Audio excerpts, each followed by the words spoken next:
Thank you for signing up to this free workshop with Coach Mike, myself, and Coach Jason. What we're going to talk to you about are practical tips on exactly what we talked about, giving yourself a 10% raise. So, Jason, could you please explain to the people what giving yourself a 10% raise means? Absolutely. It is kind of funny when you think about giving yourself a raise, right? Unless you own the company, how are you going to give yourself a raise? Basically, we came up with this because you can give yourself a raise in theory, because saving money is just like making money when it comes to our personal finances.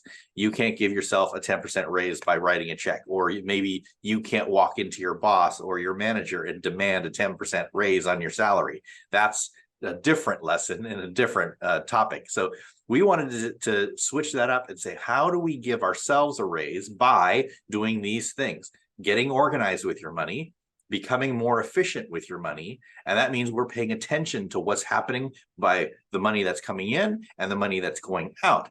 If we do that, then we'll be reducing the wasted spending that all of us have, regardless of how good we handle money. We all have these wasted spending areas. And by doing all that, you're reducing the amount that's going out the door. So in essence, you are giving yourself, because you're in control of your spending, that 10% raise or more. Some people can give themselves a significantly larger savings rate, but we're focusing on 10% because one, it's easy math, and two, most of us can do some kind of efficiency practices to get that 10% of our income. So that's what we're meaning when we say give yourself a 10% raise. And it's all about efficiency and about getting organized with your money. So with that being said, like how are we going to start this, Mike? Like, okay, somebody's very interested in this. Where does this start? Exactly. Let's talk about the wasted spending of both you and I, just so that we can be relatable. Because, like you said, we all do this. And for myself, I know that I spend 10% more when it comes to groceries, right? I go in, I'm looking at a deal, and I want to go in and I want to buy 3 bananas, 5 bananas for the week, whatever it is. And this is real life. I will go in and they'll have a box that's on sale. So I'll buy the entire box for 10, 15 bucks instead of just the $2 I wanted to spend, right? So I'm already just spending a lot more than 10% on just bananas, right? So I have to limit myself. And it's exactly what Jason and I are going to do with through these videos, is how we limit these things. Specifically with me and groceries, I have to put in place thresholds so I don't spend more. And that is cash. And again, we'll go into details into that. But please, Jason, where is one place in your life that you spend 10% Yeah. more? So that's really interesting. I want to caveat before I reveal all of my awful money mistakes that I make. This is one of those things in this workshop. We're not the people that are going to tell you to live on nothing and to spend nothing. We don't want you to just like suffer through life because you have to give everything up. That's not what we're talking about. We actually want you to spend money. We want you to spend money on the things that are important to you and are very valuable and align with your value system. That's what we want you to spend money on. What we're talking about here is the extra stuff that you could be doing because you have other priorities. And that's the reason why we're doing this. So now to reveal some of my things. So kind of like you, Mike, I have this propensity to find the deal. I love deals. I'm a big bulk store person. So Costco is kind of my deal. And I will drive to Costco to support Costco, like they need my support, right? To support Costco and to support my addiction to Costco. And it is multiple miles or multiple kilometers away. In my case now, I'm in Canada, to get gas because it's cheaper. So for example, if you have a 10 cents savings on Costco gas, and I'm like, oh, well, I'm running low, I'm going to go pop over to Costco and get gas because it's cheaper. I'll drive multiple miles away to waste gas in order to buy the same gas at a cheaper price. But then if I really did the math, I'm really not saving that much money, because if it's 10 cents a gallon, for example, or, here in Canada, it's liters. If you're saving 10 cents and you fill up with, 10 gallons, then you're saving $1. But you just burned more than $1 of gas to go to the place to save $1. Right? That's the kind of thing that is wasted. But again, on the flip side, if you're already going to Costco, if I'm already going to Costco to do my weekly shopping, then it makes sense. You just get the gas there. But I'm talking about that wasted spending of, wow, I've got to get gas. I don't really have a shopping trip in mind, but I'm just going to go because I need the gas and it's cheaper. So I'm going to drive that long way in order to get the gas. And I didn't really save money. So that's one example of what I tend to do in that instance, is I waste money in gas to get the deal, because I just am obsessed with that deal. And again, same thing with your bananas, right? It's like, oh, they have a deal, so I'm going to spend more dollars, even though I'm getting a better deal. Sometimes it doesn't really work. The actual dollars that go out of your bank account or on your debit card or whatever is going to be more than what you've planned. And that's an example of dozens of ways where I waste money. Yes. And thank you for sharing that. Now, switching gears and talking about, why do you want that 10% raise? I'm happy to share why I wanted it. And please, Jason, I would love to know what it would be like when you were making this journey, this transition, when you were wasting the money. Similar to me, we were both wasting money. We've had to go through this.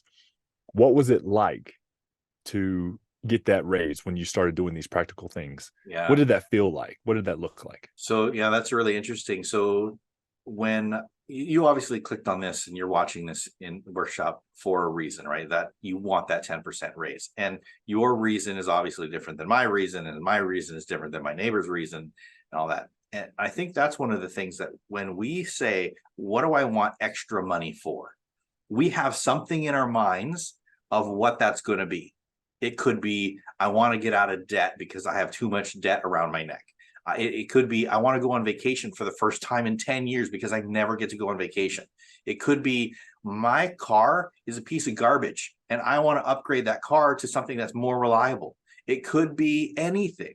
What is your reason for wanting that 10% increase in your financial situation?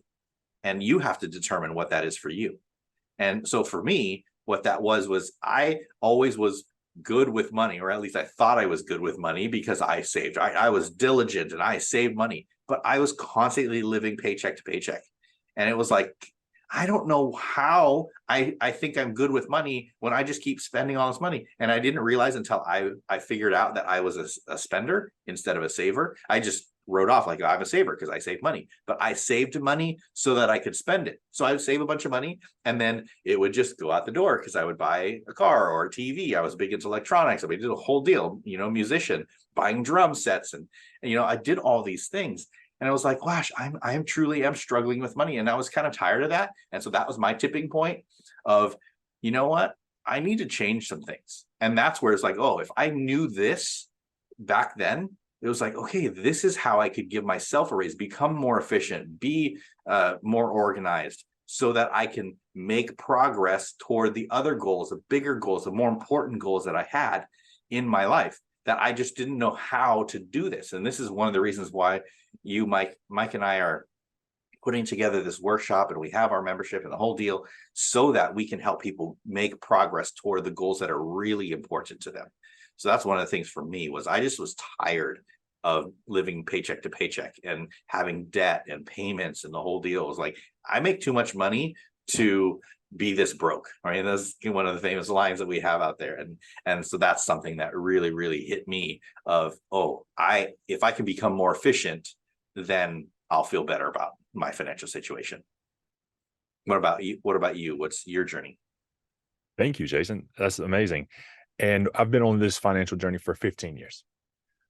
And it continues to change. And every season, it has been something different. When I first got started, I thought I wanted to be saving and investing more.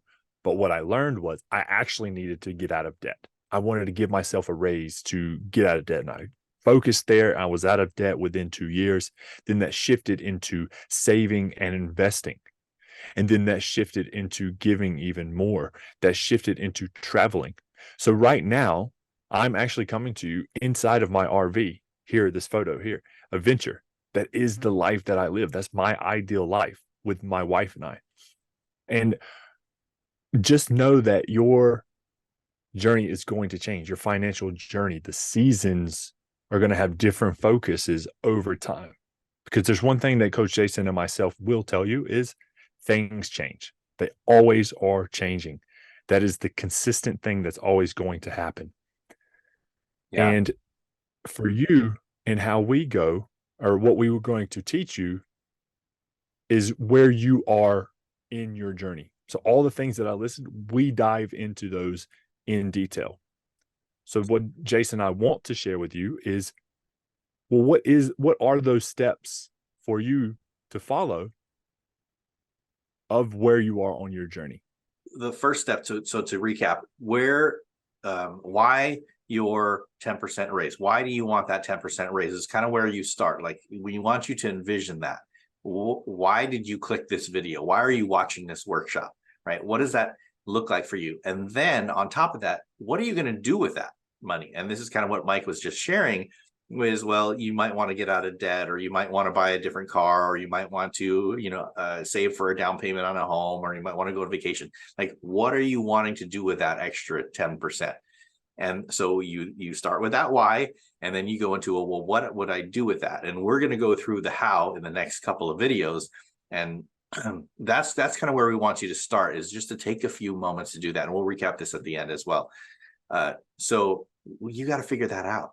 And if you just kind of blow through this, it's not going to work for you. You really have to take a little bit of time in order to figure out why you're doing this. And then what is it that you're going to spend that extra money when you do know how, because we can teach you that how. So Mike, go ahead now and walk us through this, what we call the 5 steps to financial freedom. So I'm sharing my screen now, and it is around the 5 steps to financial freedom that both Jason and me have followed. Now, number 1 is having that starter emergency fund. Now, let's just say that you've just beginning out life, you live in paycheck to paycheck, you don't have any money in your account. Just know it's okay. Both Jason and I have been there. And when we want you to do is to have a minimum of $1,000 setting aside for that starter emergency fund, but with a maximum of 1 month's of expenses, right? So in between that range, everyone is variable. Everyone has a different reason, but we want to have a minimum of 1,000 and a maximum of 1 month expenses. Yeah. And the reason, and again, we dive into detail in all of these inside of the membership. Yeah. And the reason why you might want to think, well, why are you limiting us to a 1 month of expenses? The reason why we limit that is because if you're saving too much in here initially, you're not going to be able to do the other things that we want you to do in order to create that path to financial freedom. So we limit you here to create a little bit of urgency so that you don't have too much savings in there initially, so you don't do the other things, which we're going to talk about right now. Yep. So again, minimum and maximum, which takes you to step number 2, and that is to permanently pay off all of your debt, except for your mortgages. So this includes your car notes, your student loans, credit cards, family loans, anything of that nature. We want to get you out of debt. And again, what Jason was saying, why do we want you to do that? Because we want you to start living your ideal life and reach financial freedom even faster. And these are the steps that have allowed Jason and me to get there. It is the fastest way to reach financial freedom and live your ideal life. Yeah. The other, I'll chime in too here on the debt. And a lot of people have argued about good debt and bad debt. And we had another video on this, so you can go check that out on our YouTube channel. But the reason why we say paying off all of these debts is because debt always brings risk into your life. It always does. No matter if it's a small risk or a medium risk or a large risk, it always brings risk. And we're not going to tell you to, how to live your life, but we're just saying, here is the best way for you to have this ideal life that we're talking about. So that's the reason why getting rid of your debt will help you, again, give yourself that raise, because when you don't have those payments going out, then you actually get to keep more of your money so that you can do the things that you really want to do, which is live your ideal life. So that's why debt is the second thing on this list. And also know they're in order for a reason. We want you to go steps 1, 2, 3, 4, not 1, 4, 3, 2, right? We want you to go in order. So Yeah. after you get all of your debt paid off, you're going to go to number 3, and that is having a fully funded emergency fund. Now you're going to go back to your starter emergency fund, and you're going to beef that up to 3 to 6 months of your expenses. Yeah. And Mike, share a little bit about why we would have a 3 to 6 month emergency fund just sitting in cash. This is what we recommend, sitting in cash, when you could be investing that money, or you could be, well, I've got a credit card, so why would I need an emergency fund? Like, some of those arguments that we've had are those reasons that people don't understand why we're teaching it, that they should have the emergency fund not invested, but in cash in the bank. Yeah, this is great. I really love this subject because through my financial journey, I remember I actually went against these rules. And to pay off all of my debt, I went below $1,000. I was like, I'll be fine. I got a week until my paycheck. Everything's going to be all right. Except for I ended up playing basketball and fracturing my elbow. I didn't know that was coming, right? And this is what the emergency fund is for. All of the things that we do not know that is coming. Luckily, it was just enough for me to get through. But that was an expense I didn't count on that week. I had to go get a doctor and x-rays and all this other stuff. I did not count on that. And that's what the emergency fund is for. Let's give some more extreme examples. Let's go, and I want to talk to those people that say, I have a credit card for emergencies. Why do I need to? I have a credit card. Well, let's say that your investments go down, the stock market goes down. The same week that you lose your job, the same week that your daughter just goes into the hospital because she has an illness she can't fix. All of these things happen in the same week. Well, using a credit card to cover those expenses is the exact worst time to go further into debt. And if you had that money, 3 to 6 months of expense, if you had that cash in the bank, you don't have to worry. You can focus on your daughter's health. You can focus and be a better person when you're doing the interview process of getting a new job, right? All of these things, you can weather the storm 3 to 6 months. That's why we have the emergency fund. Yeah. And like Mike said, there's so many different instances that we can rattle off. And we've been doing this a long time. We've met with hundreds and hundreds of people, through our careers. And we have come into contact with people who have tried to manipulate this system or to get around these basic principles of finance, thinking they are going to be the ones to beat the system. They're the ones that it's not going to happen to. But you just can't beat these odds. It's just inevitable. You will discover something will happen in your life that you don't expect. I don't care how much money you have. I don't care how little money you have. I don't care what kind of job you have. I don't care where you live. Emergencies happen that you cannot foresee. Now, we can potentially reduce some of those emergencies by taking care of our car so it doesn't break down, right? Changing the oil. And we can do some of these other things like taking care of our body so that we don't get sick as often, and some of those things. But you just can't protect yourself from everything. And so we have to have this backup in case, not that if these things are happening, but when they are going to happen, because they will happen. And you just have to prepare. And that's one of those things, like, these are the types of stuff that bankrupt people. And the risk that you say of, I don't want to keep my money in the bank, or I have a credit card for emergencies, or I need to invest this money instead of letting it sit there.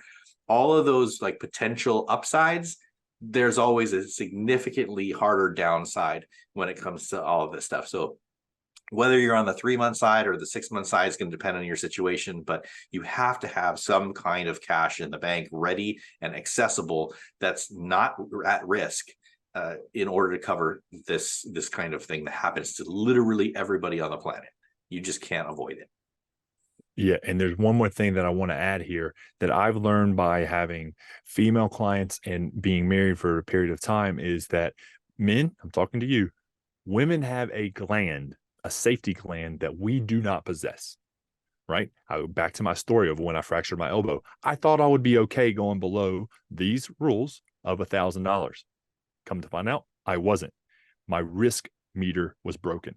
So women possess that safety gland. They actually feel very comfortable having money, cash available in the bank. And it's even more so when they have children, right? So if you have kids running around, Yeah. this becomes even more important. So even if you men don't really see the point of doing 3 to 6 months saved, do this for your partner. Do this for the women in your life. Yeah, that's great. All right. Okay. I think that's enough on the first 3 steps. Again, these Yeah. go in order. 1, 2, 3. Yep. Once you're done with that, 4 and 5 can be done together. Number 4 is to save and invest 10 to 20% towards your future. Now, this could be in retirement or bridge accounts. And again, with the minimum and the maximum, we recommend. So, with minimally, we want you to do 10% and maximally 20%. Now, why? Well, we want to have some money set aside for when you hit retirement age, right, in your 60s or older. And we don't want you to put more than 20% because we want you to get that house paid off. Because imagine, just sit there, imagine what that would feel like. You have $1 million in retirement and you don't have a house payment. Guess what you get to do? Anything you want. You get to start living your ideal life and reach financial freedom even sooner. Yeah. Yeah, that's really good. And obviously, Mike said, do you do number 4 and number 5, simultaneously? And the reason why we do, again, that we limit you on that upside because we do have other goals that we want to do, right? That you could literally put 50% of your income into investments and you'd have a ton of investments, but that's going to take you a bunch of years. What are you doing with your life in the middle of that, in your 30s, in your 40s, in your 50s? You're probably, if you're putting 50% of your income, unless you're a super high earner, you're probably not living your ideal life because you're spending or you're saving all of your money instead of spending some money. Again, we're counterculture. We want you to spend money. We want you to spend money like crazy, but only on the things that, 1, you can afford, and 2, that are that match with your value system. We want you to have an amazing life and to see all the things you want to see and to do the things that you want to do and to enjoy. We want you to do that. So if you're putting too much money into your savings and investing, you're not able to live the life that you really want. And controversially, if you are putting too little money, then you're living your life now, but then you're setting yourself up for failure in the future because you're not going to have enough to sustain this lifestyle. So that's why we have this range in there for you. And then paying off your house early, obviously, is self-explanatory. The sooner that you get that house paid off, the more money you get to keep, because your expenses are the house is the most expensive thing in your life, most likely. And if you have that gone, gosh, you're going to be really, really getting to live a lot of good years because you don't have that huge expense, especially in an economy that our housing prices are so astronomically high right now. Yeah. And the final thing is to celebrate, right? Not only celebrate hugely when you complete all these 5 steps, but throughout the journey. Celebrate by paying off that smallest debt. Celebrate and make sure you can afford it, right? So when you're in step number 2, you're going to celebrate by going on a picnic, right? You're going to celebrate by giving your best friend a high five. You're going to celebrate smallly. But once you pay off all of your debt, you get to go celebrate. Go celebrate with your significant other. Go and spend $400 on a dinner, right? Celebrate these things as you go. And especially when you pay off your house, man, take your whole family on a cruise, right? Celebrate big. Yeah. Yeah. So that is the 5 steps to financial freedom. And again, that's just the basic foundation on the principles that we teach here. And so as we transition to concluding this first video in the workshop, Mike, what are some action steps that we can do? Because we kind of covered a lot of stuff and we laid out a bunch of principles. What can somebody do that's watching here? Like, okay, I like this idea. I like this philosophy. What can I do? What do I need to do right now in order to prepare for how to give myself a 10% raise in 30 days without having to work extra hours? Like, how do I do that? What is the first thing that I need to do before we teach them tomorrow and the next day of what's going to happen and how exactly do you need to set yourself up here? Yes. So exactly what Jason's saying is the action steps that we want you to do is to physically write, pen and paper, physically write out why you want the 10% raise. Not why your sister or your mom or your partner, none of that. Why do you want that 10% raise? And what would you do with it if you got it today? Right? Remember the 5 steps to financial freedom? After you write down why you want to do it, what would you do specifically with that? And the reason that we get you to do that is because we want to make sure that you are talking to your subconscious. We want to go deeper than intellectually. We want to make sure that these things do happen. And if we don't write things down, our thoughts will change, right? Our goalposts will continue to move, right? If you have the goal of reaching $1 million and then you get there and they're like, oh no, I need 2 million. Then you get there and then you need 5, right? That's just a big example. But if you write down what you want and why you want it, then you'll be able to measure. And it's going to be extremely important for the next 2 videos as well. Yeah, that's really good. Okay, so kind of a teaser into what you're going to see in the next 2 videos is the action items, the process, the step-by-step. So in our next video, what we're going to do is we are going to show you in this journey, right? If you're going to give yourself that 10% increase in your financial situation, we need to know where we're starting from. So if you're going on a journey, like for example, and you wanted to go to a different city in a different state or a different country or whatever, you would put in that destination. But where are you starting from? Are you starting from this town or this city or this street or this house? You don't know where you're starting from. So how are you going to get there? You need to have that starting point. And so in the next video, we are going to establish that starting point by saying, okay, here's where I am now. Here's what we're calling a financial snapshot. This is a snapshot of where I am currently. And then, of course, we just talked about where you want to go. So in this video, you looked at where you want to go. In the next video, we're going to say, okay, where's our starting point? And then we're going to bridge it together in video number 3 of here's exactly how you paint that route in order to get from point A to point B. So we're going to do the financial snapshot, and then we're going to look at what's coming in, our income tracker, so that we can track where our income is going. How much do we have coming in? What do we have disposable income versus set bills and such? And then we've got our expenses as well. So we're going to talk through our starting point, our expenses, and our income, and then we're going to be able to track exactly what our route's going to be to get to the point that we just thought of. Here's why I want to do that 10%, and here's what I'm going to do with that. Look forward to seeing you in the next video.